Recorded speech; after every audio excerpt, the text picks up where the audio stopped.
પણ આ બધું બોલવું ક્યારે સારું લાગે ખબર છે? અહીંયા બેઠા હોઈએ તો. હમણાં બહાર જઈએ અને હાલતા હાલતા રસ્તામાં કાંટો કે કાચ વાગી જાય, લોહી બંધ ન થાય, શું થાય? ઓ બાપા, જલ્દી ધનુરનું ઇન્જેક્શન લઈ લઉં, ક્યાંક પાછું મને ધનુર જો. તો આજે પણ આવું બધું બને, સિવાય આપણો દ્રઢ વિશ્વાસ. આપણે હલી જાય છે એટલે ઠાકોરજીને ખોટું લાગે છે. હું તમને પરણીને આવી હોઉં તો મને વિશ્વાસ હોવો જોઈએ, ખાવાનું પીવાનું રહેવાનું મારે મારી ચિંતા કરવાની જરૂર નથી. પહેલાં ત્યાં મારા ફાધર કરતા હતા, હવે તમે કરવાના.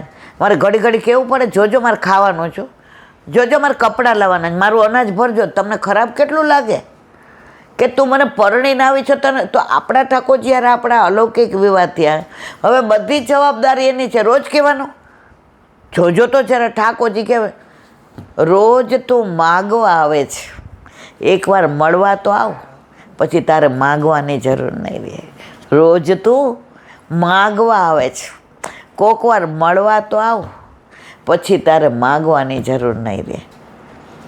આપણે તો આપણા ઘરે બિરાજતા હોય ને હખણા આપણે નથી રહેતા. મારી દીકરીનું જો ને 10 જણા જોઈ ગયા, પણ કોઈ હા મારા વાલા જોજો ને, પણ એ 10 તમારી દીકરીને લાયક નહોતા એટલે નથી થયું. જ્યારે એ પાત્ર આવશે ત્યારે ઠાકોરજી કે મારે મેનું નક્કી જ કરેલું જ અહીંયા કરવાનું. તું ચિત્ત તું સિદ્ધને ચિંતા કરે, કૃષ્ણને કરવું હોય તે. બોલો વલ્લભા.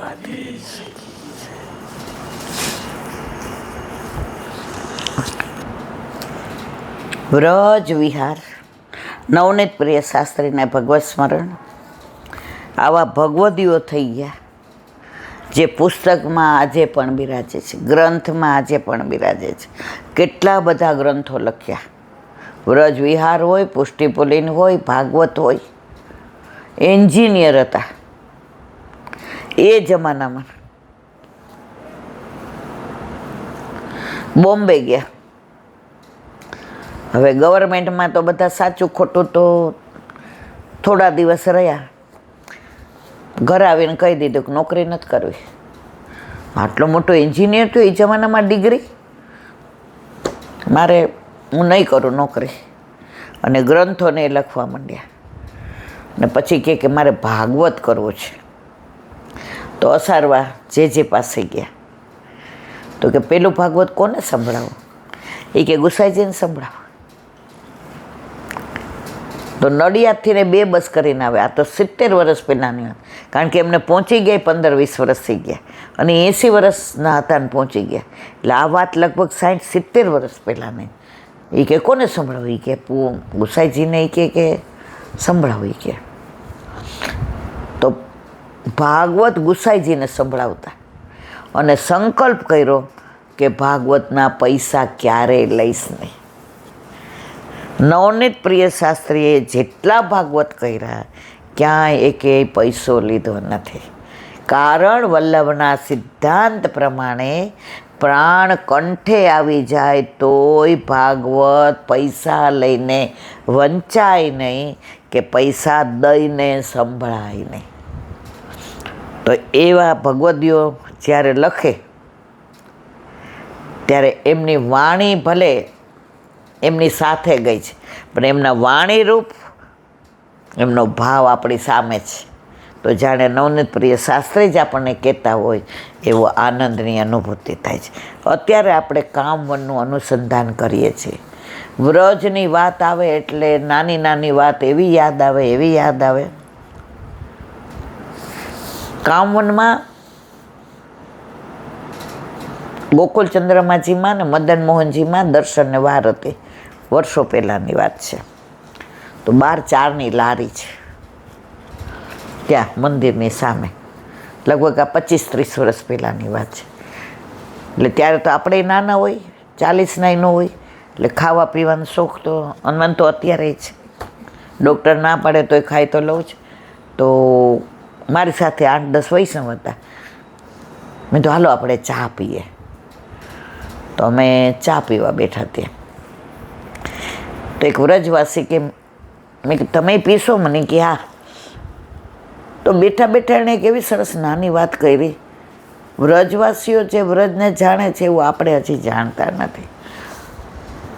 તો એ કે અહીંયાથી થોડે દૂર ગિરધરપુર છે. એટલે મેં કીધું બરાબર. એટલે એણે વ્રજ ભાષામાં જ કહ્યું. એ કે ગિરધર પર ક્યું નામ પડા માલુમ હે તેરે કો? એ લોકોની આમ ગમે એટલા આપણે મોટા હોય ને તો એ આપણને તુકારો જ કે એટલો પ્રેમ એમને આમ. અને વ્રજવાસીઓની ભાષા મને બહુ ગમે, કારણ કે ઠાકોરજીને વ્રજભાષા બહુ ગમતી હતી. સબ ભાષા કે આગે, એક મિનિટ, सब भाषा का आगे व्रज भाषा सूरी, जहाँ श्याम सुंदर मचल मचल मांगे दधी और रोटी. એને વ્રજ ભાષા જ ગમે. તો પછી વ્રજ ભાષામાં કીધું એ કે જ્યારે ઠાકોરજીએ અન્નકૂટ સહસ્ત્ર ભુજાએ આરોગ્યો અને ઇન્દ્રને ઓલા બધાએ જઈને કહ્યું નારદે, લે આ પેડો ખા, તારું નાક કપાઈ ગયું. એ કે હવે? તો એણે બધા મેઘ ખાંગા કર્યા. આનર્વર્ત ને મેઘવર્ત ને સંવર્ત વર્ત ને આ બધા વાદળોના નામ છે. આનર્વર્ત એટલે એવો પવન ફૂંકાય, એવો ફલક માણસ ઉડવા માંડે. સંવર્તક એટલે હાથીની સૂંઢમાંથીને જે પાણી વરસે એવા વાદળો. આ બધાના નામ પ્રમાણે અંદર લીલા છે. તો એણે આજ્ઞા કરી કે જાઓ બધા વ્રજને ડૂબાડી દો. તો પેલા વીજળીને બોલાવી. એ કે તું એવી ચમક, લોકો અંજાઈ જાય, દેખતા બંધ થઈ જાય. હવે વીજળીને આજ્ઞા કરી એટલે વીજળીએ કરવું તો પડે. તો વીજળી વ્રજમાં પ્રભુ બિરાજતા હતા ત્યાં આવી, દંડવત કર્યા. એ કે વિનંતી કરો આવી છું મારા વાલા. એ કે શું? એ કે આપે ઇન્દ્ર આપના વશમાં છે, પણ આ તો આપની લીલા છે. તો અમને આજ્ઞા કરી છે કે મારે એવું ચમકવાનું કે લોકો અંજાઈ જાય. તો એમાં આપને તો શ્રમ પડશે, આપના વ્રજવાસીઓને શ્રમ પડશે. તો આપ મને ક્ષમા કરશો હું આ લીલા કરું? તો વીજળીએ કહ્યું. ઠાકોરજી કે ઇન્દ્રના વશમાં રહેવાનું તને કહ્યું છે, તો તારે જે લીલા કરવી એ કર. તો મને માફ કરશો, કારણ કે આપને શ્રમ પડે એવી લીલા મારે કરવાની છે, જે મને ગમતું નથી. અને આપ ના પાડો તો ઇન્દ્ર ભલે મને જે કરવું હોય એ કરે, પણ હું નહીં ચમકું, નહીં. જેના ભાગે જે કામ આવ્યું હોય એ કામ કરવું જ પડે. તો કે સાબિતી શું કે આપ મને માફ કરી દેશો? તો કે અત્યારે ત્યાં જે તું ઊભી છો ને ત્યાં ગિરધર ઊભો છે. ઠાકોરજી ગિરધર ઊભા હતા ને, તો કે આ પૂર એટલે તારા ચમકવાથી એટલું પૂર આવશે. તો તારા પેલા ઉપરથી આ ગામનું નામ ગિરધરપુર. તો ગિરધરપુર પાડ્યું. તો ત્યાં ચા આવી ગઈ. એટલે વ્રજવાસી કે શું નાખ્યા તું ને? મેં કીધું અડધું ઉપર થઈ ગયું ને અડધું સંભળાણું. કારણ કે ત્યારે હજી આપણને એવો ભાવ નહોતો. નાના હતા ને એટલે વાતો કરવી ને હસવું ને બોલવું ને ખાવું ને પીવું ને આ બધી કૃપા ક્યારે થઈ? જ્યારે ઠાકોરજી પુષ્ટ થઈને ઘરમાં પધાર્યા. પછી નોકરી છૂટી ગઈ, ઠાકોરજીએ કૃપા કરી, ટાઈમે વયો ગયો. અને પછી ત્યાં સુધી તો ઈલાબેનને કાંઈ જોવા જેવાય હતા નહીં. ત્યારે મળો તો તમે એમ કહો કે અમને જય શ્રી કૃષ્ણ ન કરાય. પણ મારા વાલાએ વલ્લભે એવી કૃપા કરી દીધી તો એ ગામનું નામ ગિરધરપુર પડ્યું. તો કામવનમાં મેં કીધું ને કે પુષ્ટિ માર્ગીય મંદિર છે. આ બાજુ ગોકુલચંદ્રમાજી પંચમ ગૃહ જે રઘુનાથજી પર બિરાજતા હતા, ગુસાઈજીના પંચમલાલજી અત્યારે વિકી બાવા પર બિરાજે છે. અને આ બાજુ એ ગોકુલચંદ્રમાજીનું પ્રાગટ્ય ક્યાંથી? પેલી માવનની ક્ષત્રાણીને 4 સ્વરૂપ યમુનાજીમાંથી મળ્યા હતા. એમાં ગોકુલચંદ્રમાજી નારાયણદાસ બ્રહ્મચારી ઉપર, નવનીત પ્રિયાજી મળ્યા હતા એ ગજન ધાવન ઉપર, લાડલેજી મળ્યા હતા દેવા કપર ઉપર, અને લલિત ત્રિભંગીજી જયદાસ સૂરી ઉપર.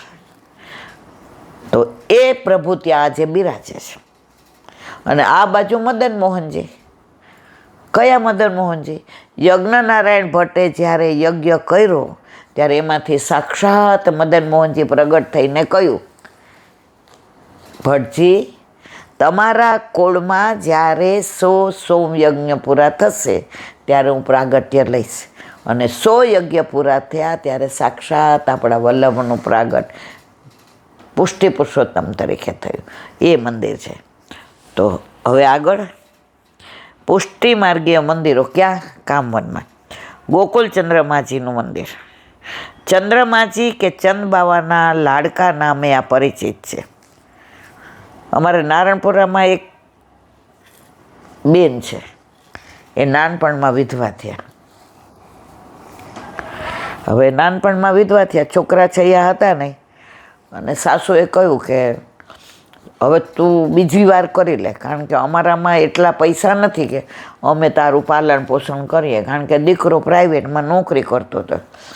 પછી તો મને લાગે કયા ગામ ગયા, બોમનના ગામનો, ત્યાં ગયા અને ત્યાં ટ્યુશન કરે ને ઠાકોરજી પધરાવ્યા અને ત્યાં રહી. તો એકવાર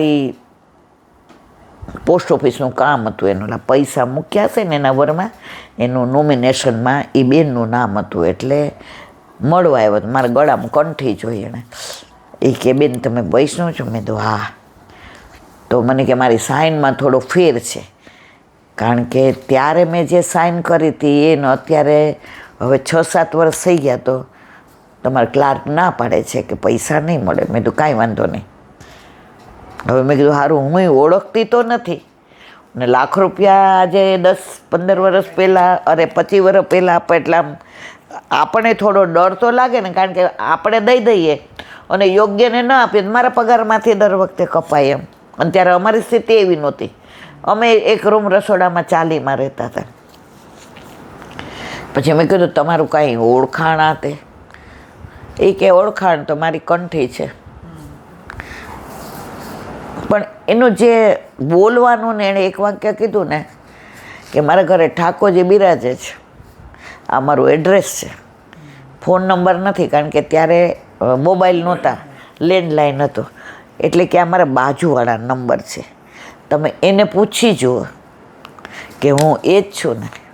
પહેલાં આવા આધાર કાર્ડ નહોતા, એટલે બધું તમે ઓળખાણ માટે તો તમારે કાંઈક તો.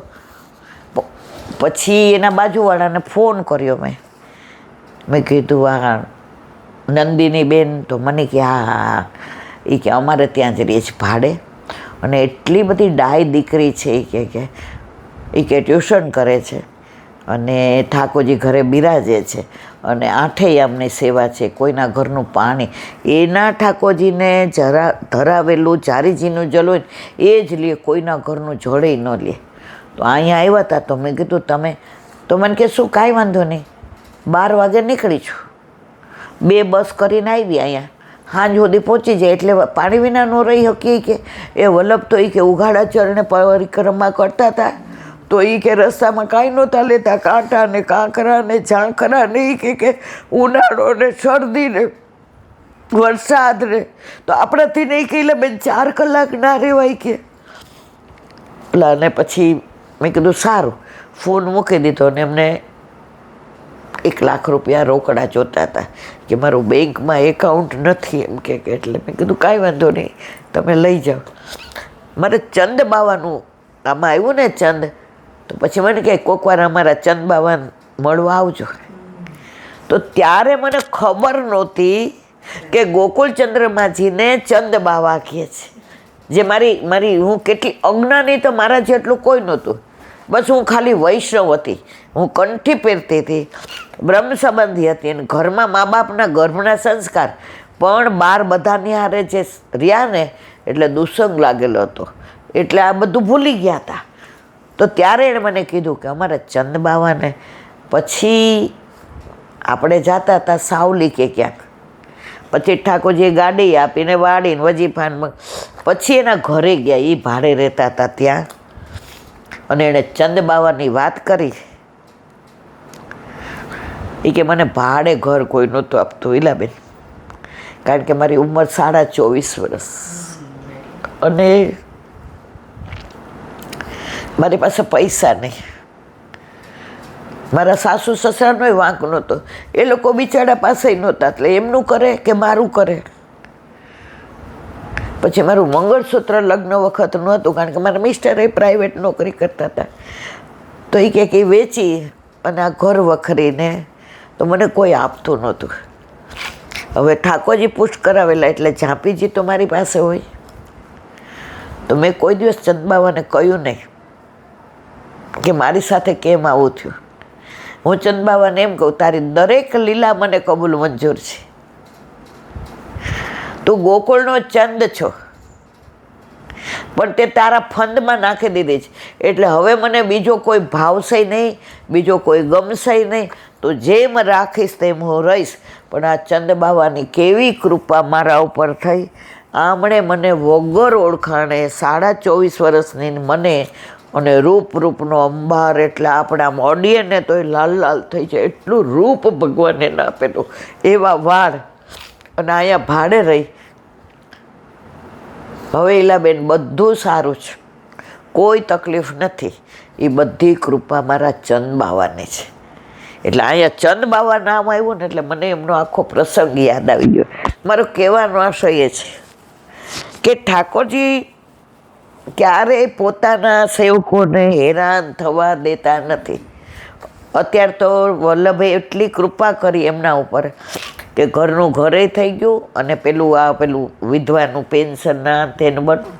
અને હવે એને પાછું સાડીઓ વેચે છે ને કરે છે ને. તો એ કૈલાબેન બહુ સારું. જો કે 10-12 વર્ષથી મારા સંસર્ગમાં નથી, કારણ કે પછી બિચારા હવ પોતપોતાનામાં પડી જાય. મારો કહેવાનો આશય એ છે કે ચંદબાવા નામ આવ્યું તો મને એ બેન યાદ આવી ગયા, નંદિની બેન.